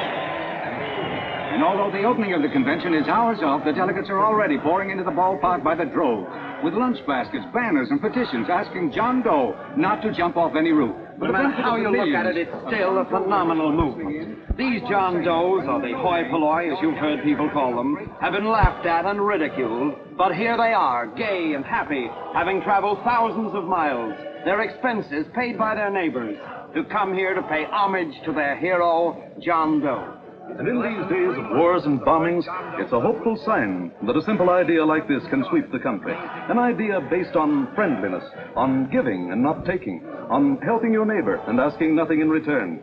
And if a thing like this can happen, don't let any of your grumbling friends tell you that humanity is falling apart. This is John B. Hughes, signing off now and returning you to our main studio until 9 o'clock, when the convention will officially open. Oh, John, come in. Hey, I'm kind of... It's raining out a little. That's all right. It's good to see you. Sit down. Thanks.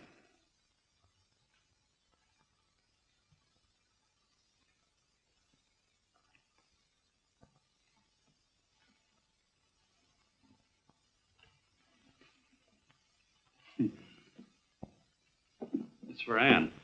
Oh, how nice. Thank you very much. Flowers.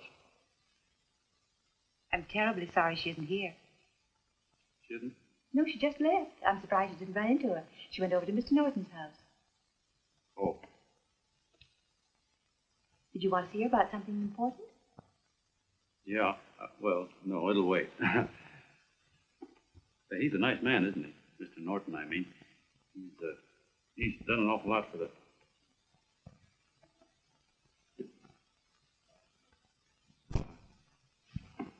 Say, my coat's pretty wet, and I'm afraid I might have wet the couch a little.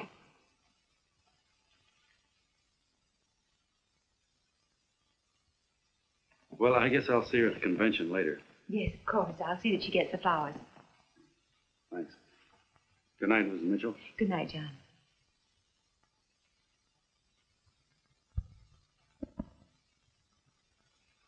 Say, Miss Mitchell, I'm kind of glad Anne isn't here. See, I came over here hoping to see her alone, and kind of hoping I wouldn't, too, you know what I mean? There was something I wanted to talk to her about. Well, I can wait, I guess. Good night. Good night, John. Say, look, Mrs. Mitchell, have you ever been married? Oh, I'm sure you have. Gosh, that's pretty silly.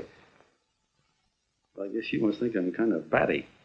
Oh, I guess I'd better be going with that. John, my husband said, I love you. Will you marry me? You did? Mm-hmm. What happened? I married him. Yeah, that's what I mean, see? It was easy as all that, huh? Uh-huh. Yeah, but look, Mrs. Mitchell, you know, I love Ann, and it's going to be awfully hard for me to say it. Because, well, you know, she's so wonderful. And, well, the best I ever was a Bush League pitcher. And, you know, I think she's in love with another man. The one she made up. You know, the real John Doe. Well, that's pretty tough competition. I bet you he'd know how to say it all right. On me, I get up to it and around it and in back of it, but I never get right to it. You know what I mean? So the only chance I've got is, well, if somebody could kind of give her a warning, sort of prepare her for the shock. You mean you'd like me to do it? Hmm? Well, I was thinking, yeah, you know, sort of break the ice. Of course I will, John. Thank you, Mrs. Mitchell. Then you're okay.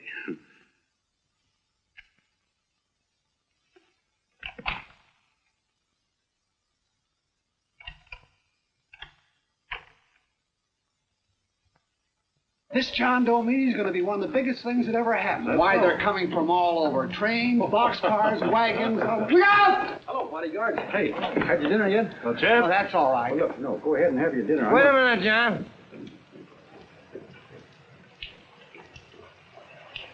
Hello, Mr. Connell. All right, John. John, I want to have a little talk with you. What's the matter? Are you falling? Come on. Hey, boss. Oh, quiet. Say, tell me something. Did you read the speech you're going to make tonight? No, I never read the speeches before I make them. I get more of a kick out of it that way. It's just exactly what I thought. Beanie, go on down to the office, tell Pop to give you the speech. There's a copy on my desk. Gee whiz, boss, you know Mr. Norton told me not to leave him, not even for a minute. Go on. We'll be at Jim's bar up the street. You're a nice guy, John. I like you. You're gentle. I always like gentle people. Me, I'm hard. Hard and tough. I got no use for hard people. Gotta be gentle to suit me. Like you, for instance.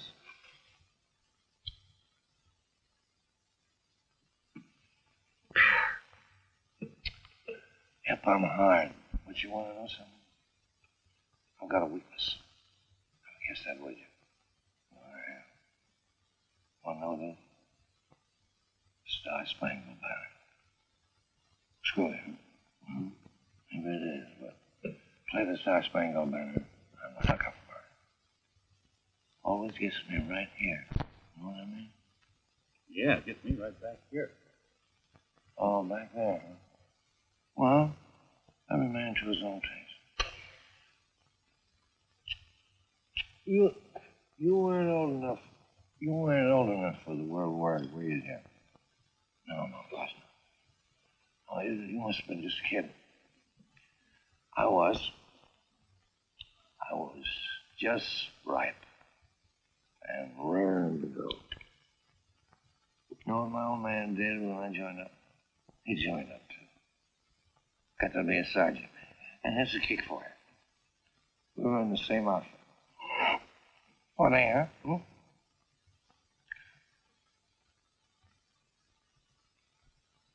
He was killed. I saw him get it. I was right there. I saw it with my own eyes.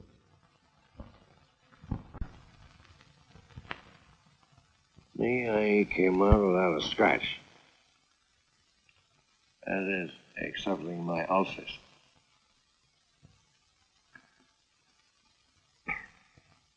You should be drinking milk, you know. This stuff is poison. Hey, Tubby. Yes, Mr. Canal? What do you say, huh? All right. I'm a sucker for this country. I'm a sucker for the Star Spangled Banner, and I'm a sucker for this country. I like what we got here. I like it. A guy can say what he wants and do what he wants without having a bayonet shoved through his belly. That's all right. Betcha. Man, we don't want anybody coming around changing it, do we? No, sir. When they I do, I get mad. I get boiling mad. Right now, John, I'm sizzling. I get mad for a lot of other guys besides myself. I get mad for a guy named Washington, and a guy named Jefferson, and Lincoln. Lighthouses, John. Lighthouses in a foggy world. You know what I mean? Listen, pal. This fifth column stuff is pretty rotten, isn't it? Yeah, it certainly is. And you'd feel like an awful sucker if you found yourself marching right in the middle of it, wouldn't you? You. Because you would have known because you're gentle. Well, that's what you're doing. You're mixed up with a skunk. A no-good, dangerous skunk. Hey, you're not talking about Mr. Norton, are you? I'm not talking about his grandfather's pet poodle. You must be wrong, Mr. Cannell. He's been marvelous about the John Doe clubs. Yeah? Say, you're sold on this John Doe idea, aren't you? Sure. No, sure. I don't blame you. So am I. It's a beautiful America. America can only happen right here in the good old USA. And I think it's terrific. What do you think of that? Me, hard-boiled Cannell, and I think it's plenty terrific. All right. Now, supposing a certain unmentionable worm whose initials are DB was trying to use that to shove his way into the White House so he could put the screws in, so he could turn out the lights in those lighthouses.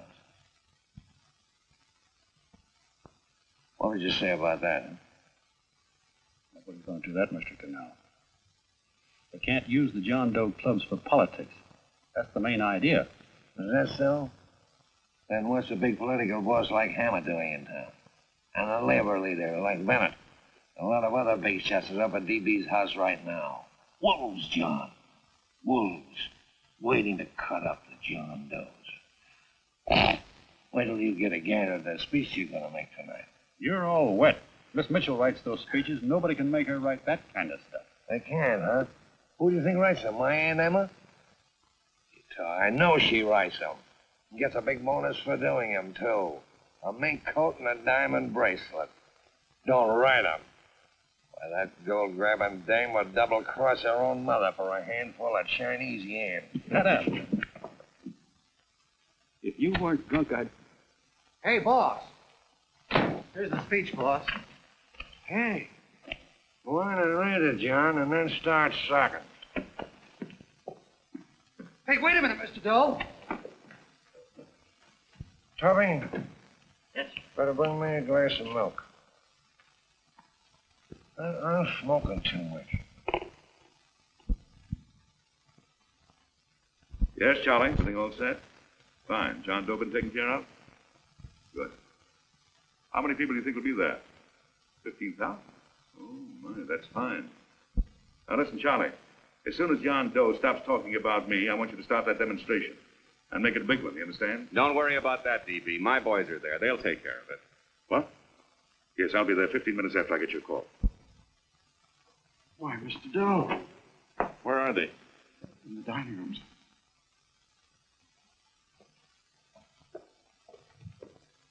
Now, gentlemen, I think we're about ready to throw that great big bombshell. Yeah, well, it's about time. Even a conservative estimate shows that we can count on anywhere between 10 and 20 million John Doe votes. Add to that the labor vote that Mr. Bennett will throw in, and the votes controlled by Mr. Hammett and the rest of you gentlemen in your own territories, and nothing can stop us. As I said before, I'm with you, providing you can guarantee the John Doe vote. Don't worry about that. You can count on me on one condition. Little Bennett's got to be taken care of. Didn't I tell you that everybody in this room would be taken care of? My agreement with you gentlemen stands. I'm with you, DB, but I still think it's a very daring thing we're attempting. These are daring times, Mr. Barrington. We're coming to a new order of things. There's too much talk been going on in this country. Too many concessions have been made. What the American people need is an iron hand. Right, that's true. You're quite right, DB. Discipline. Right.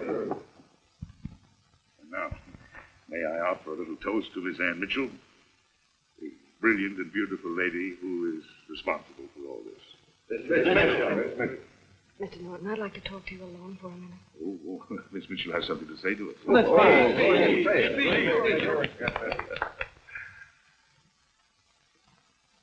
Hello.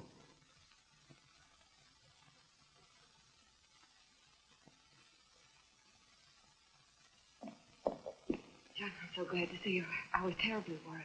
Did you write this? Yes, I did, John, but I had no idea what was going on. You didn't? No. That's a swell bracelet you're wearing. John, why aren't you at the convention?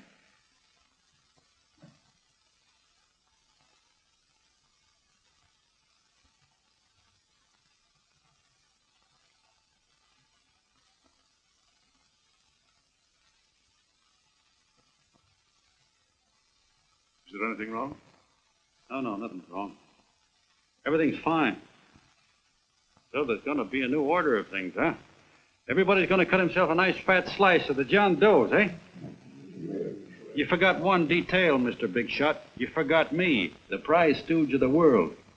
Why, if you or anybody else thinks he's going to use the John Doe clubs for his own rotten purpose, he's going to have to do it over my dead body. Oh, hold on a minute, young man. Hold on. That's rather big talk. I started the John Doe clubs with my money, and I'll decide whether or not they're being properly used. No, you won't. You're through deciding anything. And what's more, I'm going down to that convention, and I'm going to tell those people exactly what you and all your fine-feathered friends here are trying to cook up for them. And I'm going to say it in my own words this time. Stop it, baby. Wait a minute, fella. My uncle wants to talk to you. Hey, listen to me, my son. Before you lose your head completely, may I remind you that I picked you up out of the gutter and I can throw you right back there again? You've got a nerve accusing people of things. These gentlemen and I know what's best for the John Does of America, regardless of what tramps like you think. Get off that righteous horse of yours and come to your senses. You're the fake. We believe in what we're doing. You're the one that was paid the 30 pieces of silver. Have you forgotten that? Well, I haven't. You're a fake John Doe, and I can prove it. You're the big hero that's supposed to jump off tall buildings and things. You remember? What do you suppose your precious John Does will say when they find out that you never had any intention of doing it, that you were being paid to say so? You're lucky they didn't run you out of the country. With the newspapers and the radio stations that these gentlemen control, we can kill the John Doe movement deader than a doornail will do it, too, the moment you step out of line. Now, if you still want to go to that convention and shoot your trap off, you go ahead and do it.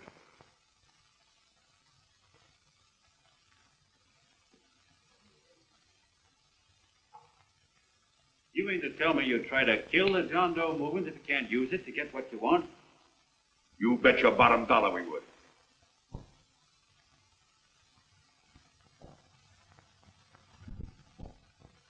Well, that certainly is a new look. I guess I've seen everything now. You sit there back of your big cigars and think of deliberately killing an idea that's made millions of people a little bit happier. An idea that's brought thousands of them here from all over the country, by bus and by freight and jalopies and on foot, so they could pass on to each other their own simple little experiences. Why, look, I'm just a mug and I know it, but I'm beginning to understand a lot of things. Why, your type's as old as history. If you can't lay your dirty fingers on a decent idea and twist it and squeeze it and stuff it into your own pocket, you slap it down. Like dogs, if you can't eat something, you bury it. Why, this is the one worthwhile thing that's come along. People are finally finding out that the guy next door isn't a bad egg. That's simple, isn't it? And yet a thing like that's got a chance of spreading till it touches every last doggone human being in the world, and you talk about killing it. Why, when this fire dies down, what's going to be left? More misery, more hunger, and more hate. And what's to prevent that from starting all over again? Nobody knows the answer to that one, and certainly not you with those slimy, polished-up theories you got. The John Doe idea may be the answer, though. It may be the one thing capable of saving this cockeyed world, yet you sit back there on your fat hulks and tell me you'll kill it if you can't use it. Well, you go ahead and try. You couldn't do it in a million years with all your radio stations and all your power, Because it's bigger than whether I'm a fake. It's bigger than your ambitions. And it's bigger than all the bracelets and fur coats in the world. You bet it is, John. And that's exactly what I'm going down there to tell those people. Dominic, you ungrateful rat. My uncle's been too good. He's getting away. Give me the bulletin. John! I've always told you, D.B., you're playing with dynamite. Which way? All right, now, girl, get away. Before he gets through tonight, he'll ruin us all. Now, stop and cold. Don't worry, I've been ready for this. John! Oh, John, please listen to me. Please, I can explain everything, John. I didn't know what they were going to do. Let me go with you, John. John, please. Go ahead, driver. Full park. Explain it to you, John. Please let me go with you. Please. John! Mr. Martin wants to see you. Listen to me, Mayor Lovett. You do as I say. I want them both arrested. You tell the police department to pick up Cannell. I've got the girl here. I've got the bullet. I don't care what you charge him with. If you're worried, let him go in the morning, but keep him in jail overnight. Hello, Bulletin. Put that wire on.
Quietly. Ladies and gentlemen, let us have a moment of silent prayer for the John Does all over the world, many of whom are homeless and hungry. Rise, please. Everybody rise.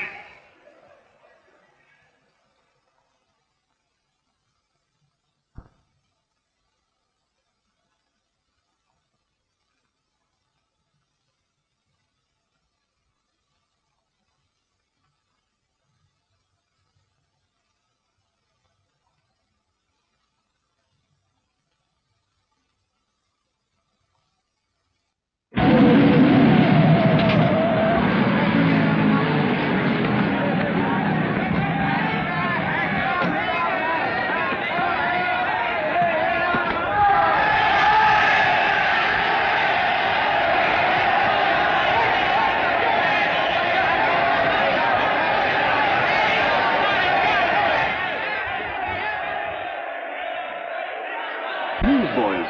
Hundreds of yelling newsboys are swarming into the park like locusts. They're yelling John Doe's a fake. Fake.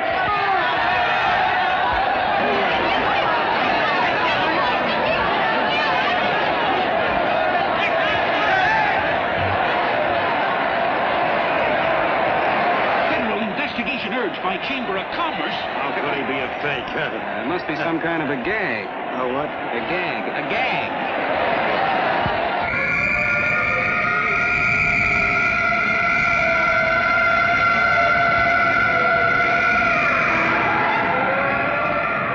Come on, step on it!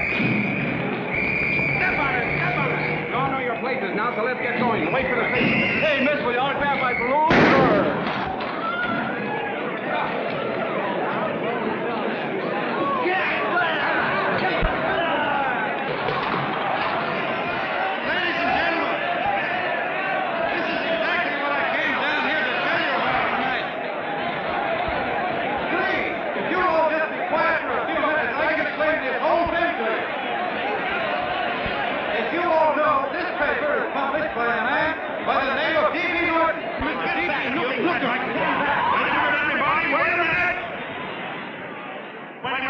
Gentlemen,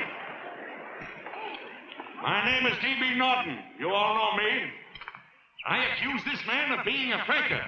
We've been taken for a lot of suckers, and I'm the biggest of the lot. I spent a fortune backing this man in what I believe to be a sincere and worthy cause, just as you all did. And now I doubt it's nothing but a cheap racket cooked up by him and 2 of my employees for the sole purpose of collecting dues from John Does all over the country. That's a lie. It's not a lie. Nickels and dimes to stuff into their own pockets. You can read all about it in the newspapers there. That's a lie. Listen, ladies and gentlemen, don't believe what... This man had no intention of jumping off the top of a building. He was paid to say so. Do you deny that? That's got nothing to do with it. Were you paid for it or weren't you? Yes, I was paid, but there And what about the suicide note? You didn't write that either. What difference Did you write it or didn't you? No, I didn't write it. Now, you bet your life you didn't. You look in your papers, ladies and gentlemen, and you'll find Miss Mitchell's signed confession that she was the one who wrote it. Listen, folks, it's a fact that I didn't write the letter. There you see, he admits it. You're a fake, John Doe. For what you have done to all these good people, they ought to run you out of the country. And I hope they do it.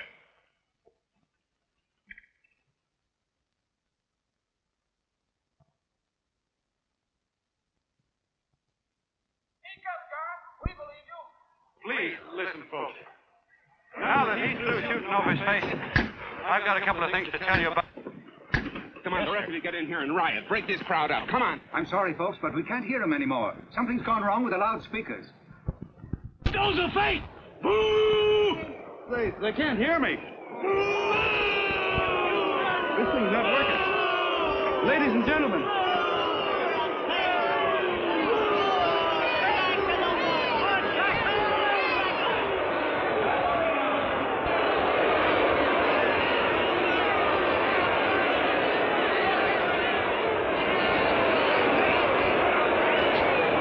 This thing's bigger than whether I'm a fake. Look, Kurt, you believe me, don't you? Sure, I believe you. Walking my legs off, digging up 5,000 signatures for a phony. There you are, Mr. Doe. 5,000 names asking you not to jump off any roof. It makes no difference, Bert. The idea's still good. We don't have to give up our club. Yeah, well, you can have it. Throw things. Somebody's going to get hurt. I'm afraid it'll be John Doe. Listen to that mob. I've got to go to him. All right, lady. Can't let you out. Let me go to him. Oh, please. Please let me go. They're crucifying him. I can help him. Sorry, sister. We got orders to hold... Orders from who? Can't you see it's a framer? Oh, mother, they won't let me go. They won't let me go. Listen, folks. You got a jungle, you hobo! Just another racket! Stick to your clubs! We've been fed baloney so long, we're getting used to it.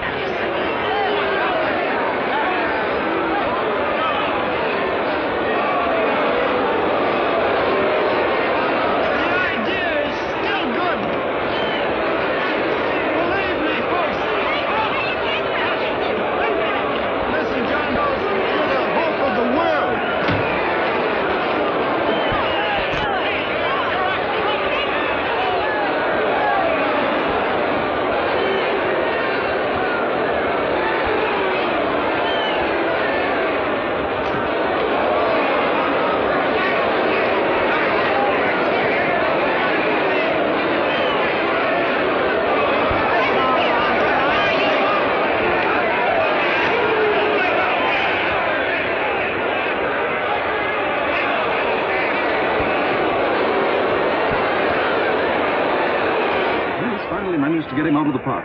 But if that boy isn't hurt, it'll be a miracle. Ladies and gentlemen, this certainly looks like the end of the John Doe movement.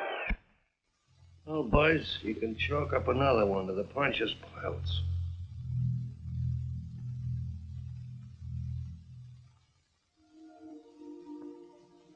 I should have been there. I could have helped him. He was so all alone.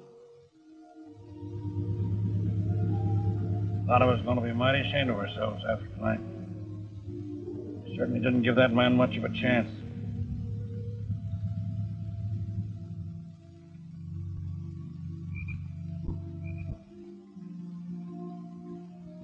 Have some more coffee, Long John?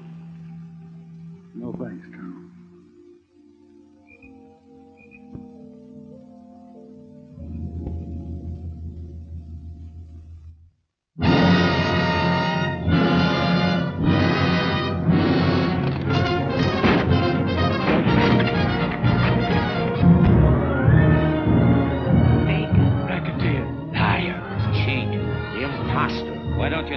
Christmas Eve at midnight. Bye, Mr. Doe. You're a wonderful man. And God bless you, my boy. I'll get in there and catch you. You're a fake, John Doe, and I can prove it. You're the big hero who's supposed to jump off tall buildings and things. You remember? What do you suppose your precious John Does will say when they find out that you never had any intention of doing it, that you were being paid to say so? Christmas Eve at midnight.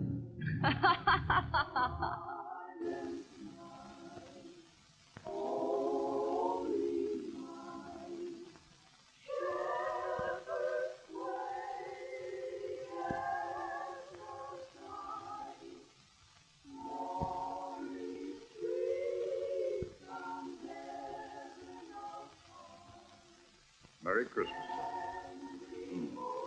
Merry Christmas.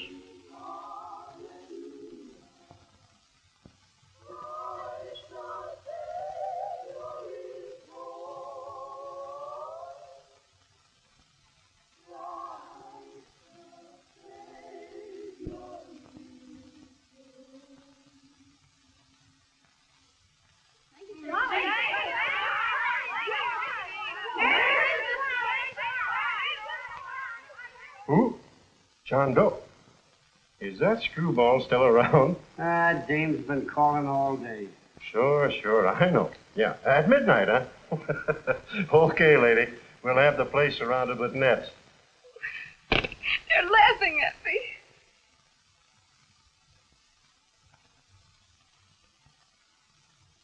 You're a sick girl, Anne. You better take it easy. Whom are you calling now? You called that number not 10 minutes ago. Hello, Mr. Cannell. Have you seen him yet? Now listen, Ann, he can't possibly get in without our seeing him. I'm watching the side door and the colonel's out front, so stop worrying. Thank you.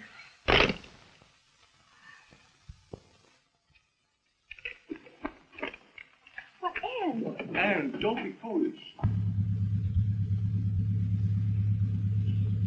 If this isn't the craziest, the battiest, the looniest wild goose chase I ever heard of. Oh, shut up, Bert. Sourpuss is right. Yeah, well, if he is, I'm a banana split. That man is going to be on that roof. Don't ask me how I know. I just know, and you know it as well as I do. Sure. I'd like to believe in fairy tales, but a guy that's fake isn't going to jump off any roof. I don't think he was any fake, not with that face. And anyway, what he stood for wasn't a fake. Okay, honey, okay.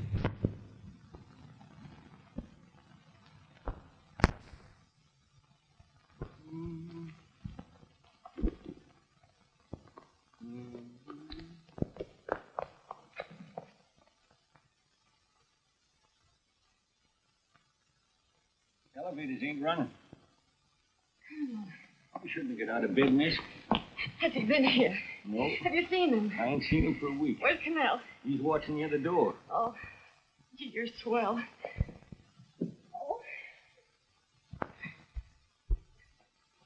No sense in going up there. I've been here for hours. He ain't here. Let me go, will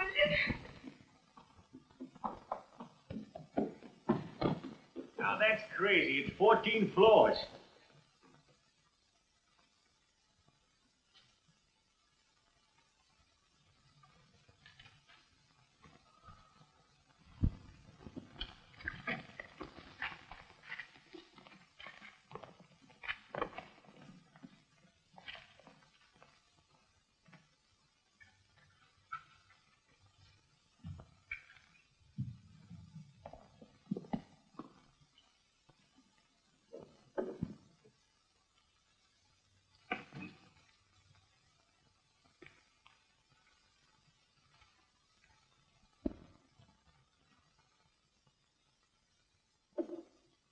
as the elevator goes.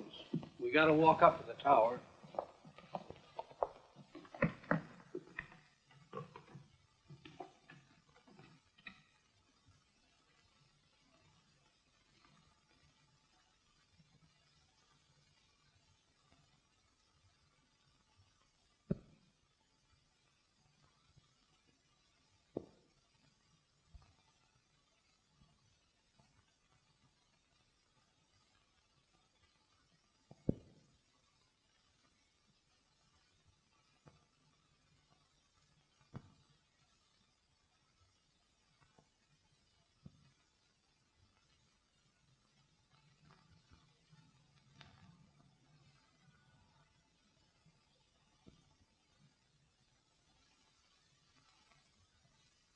That tramp was probably full of Christmas cheer and asleep in some flop house. Let's go. I've got to decorate my tree.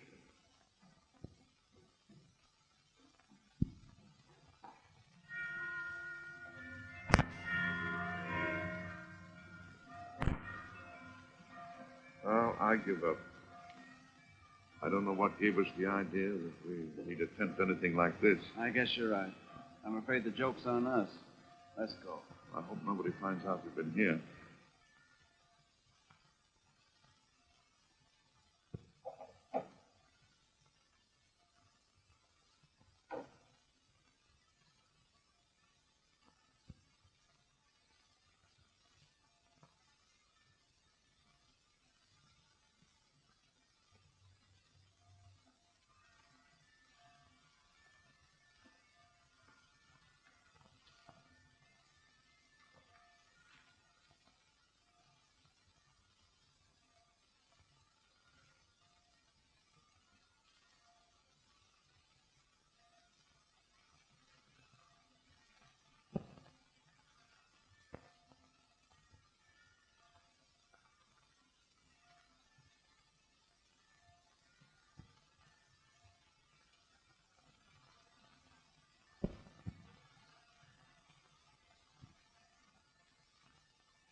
I wouldn't do that if I were you, John.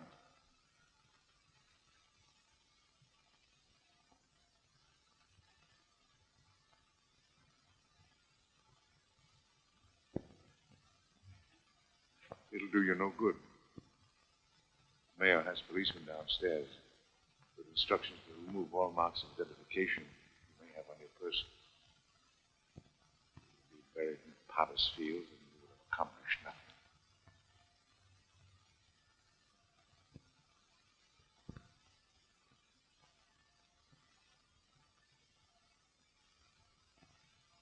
I've taken care of that.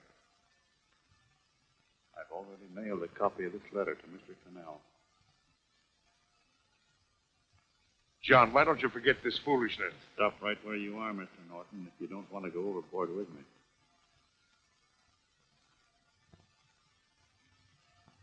I'm glad you gentlemen are here. You killed the John Doe movement, all right. You're going to see it born all over again.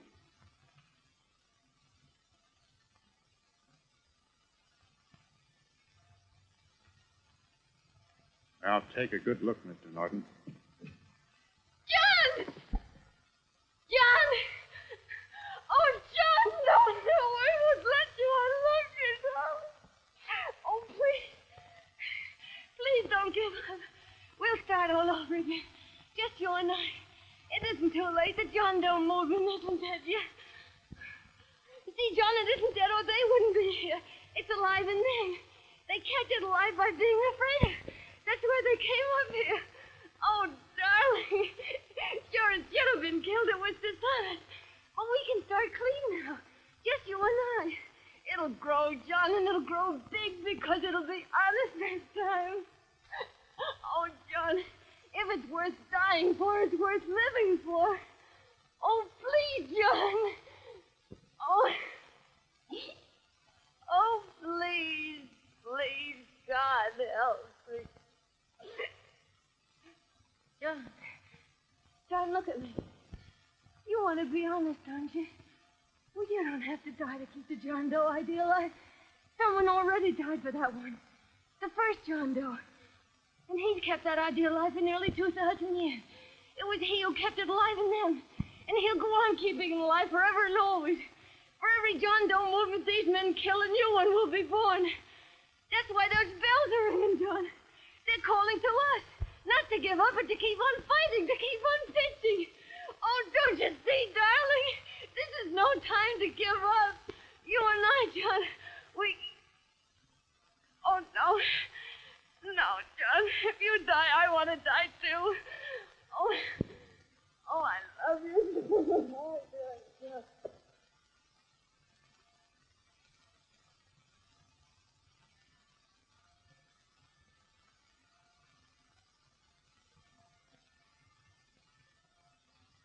Mr. Doe, you don't have to. We're with you, Mr. Doe.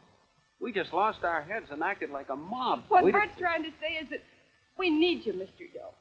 There were a lot of us that didn't believe what that man said. We were going to start up our John Doe Club again, whether we saw you or not, weren't we, Bert? And there were a lot of others that were going to do the same thing. Well, Mr. Sourpuss even got a letter from his cousin in Toledo. I got it right here, Mr. Doe. Only it'd be a lot easier with you. Please. Please come with us, Mr. Doe.